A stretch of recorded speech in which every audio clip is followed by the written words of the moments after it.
Hello friends, good morning everybody, welcome back to my channel.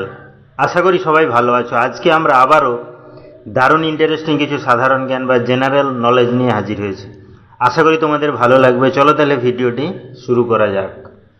আজকের প্রথম প্রশ্ন বা জিকে, মশার উৎসব কোন দেশে পালন করা হয়?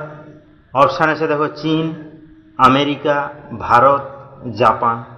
অর্থাৎ আমরা জানি মশা কিন্তু বেশিরভাগ জায়গায় আছে এবং মশার উৎপাত সব জায়গাতে বিভিন্ন রকমের নয়, আলাদা আলাদা রকমের হয়ে থাকে। যাই হোক, মশা থেকে বাঁচার জন্য আমরা কিন্তু বিভিন্ন পদ্ধতি অবলম্বন করে থাকি। তাহলে এমন কি কোনো দেশের নাম আমাদের জানা রয়েছে যে দেশে মশার উৎসব পালন করা হয়ে থাকে? চলো তাহলে আজকে আমরা সেটি জেনে নিই।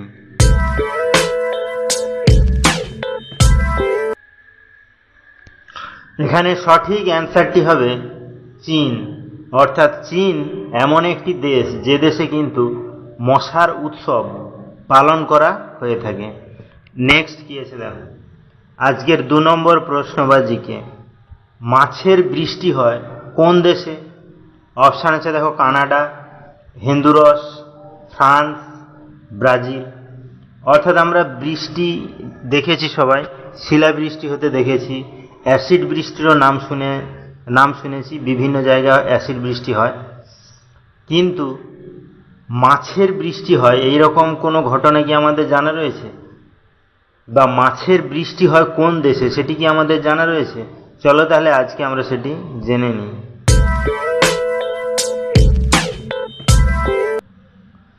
এখানে সঠিক অ্যান্সারটি হবে হন্ডুরাস। অর্থাৎ হন্ডুরাস এমন একটি দেশ যেখানে কিন্তু মাছের বৃষ্টি হয়ে থাকে। নেক্সট কি আছে আজকের 3 নম্বর প্রশ্ন বা জিকে, কোন দেশে অর্ধেক রাতে সূর্য দেখা যায়? অপশান আছে দেখো, মেক্সিকো, জাপান, নরওয়ে, কলম্বিয়া। অর্থাৎ আমরা জানি সাধারণত সূর্য কিন্তু দিনের বেলাতে দেখা যায়, কিন্তু এমন কি কোনো দেশ রয়েছে যেখানে অর্ধেক রাতেও সূর্য দেখা যায় বা সূর্যকে দেখতে পাওয়া যায়? চলো তাহলে আজকে আমরা সেটি জেনে নিই।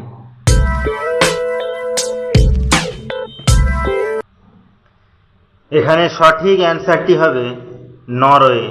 অর্থাৎ নরওয়ে এমন একটি দেশ যে দেশে কিন্তু অর্ধেক রাতেও সূর্যকে দেখতে পাওয়া যায়। তাহলে ভিডিওগুলো যদি ভালো লাগে চ্যানেলটিকে অবশ্যই সাবস্ক্রাইব করবে, লাইকস করবে, কমেন্টস করবে ও ফ্রেন্ডদের শেয়ারও করবে।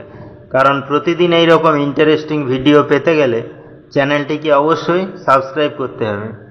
নেক্সট কি আছে দেখো, আজকের 4 নম্বর প্রশ্ন বা জিকে, কোন দেশে হলুদ রঙের পোশাক পরা নিষিদ্ধ? অপশান আছে দেখো, কোরিয়া, নেপাল, ভারত, মালয়েশিয়া। অর্থাৎ আমরা বিভিন্ন ধরনের বা রঙের পোশাক কিন্তু পরে থাকি, বিভিন্ন জনের কালার টাইপ বা ভালো লাগা বিভিন্ন ধরনের, তার ফলে আমরা সবাই কিন্তু একই রকম পোশাক পরি না। কিন্তু এমন কি কোনো দেশের নাম আমাদের জানা রয়েছে যে দেশে হলুদ রঙের পোশাক পরা নিষিদ্ধ বা বারণ আছে? চলো তাহলে আজকে আমরা সেটি জেনে নিই।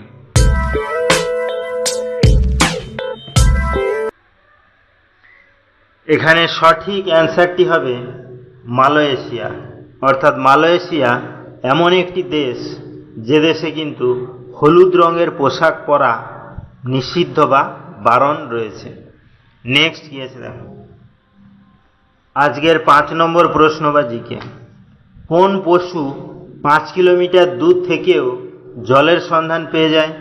অপশান আছে দেখো, হাতি, ঘোড়া, উট, ক্যাঙ্গারু। অর্থাৎ আমরা জানি বিভিন্ন পশুর ঘ্রাণ ক্ষমতা কিন্তু বিভিন্ন রকমের, সব পশুর ঘ্রাণ ক্ষমতা বা জানার ক্ষমতা কিন্তু একই রকম নয়। তাহলে এমন কি কোনো পশুর নাম আমাদের জানা রয়েছে যে পশু অনেক দূর থেকে বা প্রায় 5 কিলোমিটার দূর থেকেও জলের সন্ধান পেয়ে যায় বা জল আছে বলে জানতে পারে? চলো তাহলে আজকে আমরা সেটি জেনে নিই।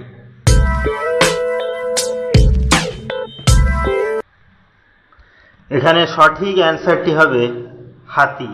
অর্থাৎ হাতি এমন এক ধরনের প্রাণী বা পশু যে কিন্তু অনেক দূর থেকে প্রায় 5 কিলোমিটার দূর থেকেও জলের সন্ধান বা জল আছে কিনা জানতে পেরে যায়। নেক্সট কি আছে দেখো, আজকের 6 নম্বর প্রশ্ন বা জিকে, প্রতিদিন সকালে কি খেলে বুদ্ধি বাড়ে? অপশান আছে দেখো, পাস্তা, বাদাম, খেজুর, বিস্কিট। অর্থাৎ আমরা কিন্তু আমাদের জীবন ধারণের জন্য প্রতিনিয়ত কিছু না কিছু খাবার আমরা খেয়ে থাকি, বিভিন্ন ধরনের খাবার খেয়ে থাকি। তাহলে এমন কি কোনো খাবারের নাম আমাদের জানা রয়েছে যেটি সকালে খেলে আমাদের বুদ্ধি বৃদ্ধি পেতে থাকে বা বাড়তে থাকে? চলো তাহলে আজকে আমরা সেটি জেনে নিই।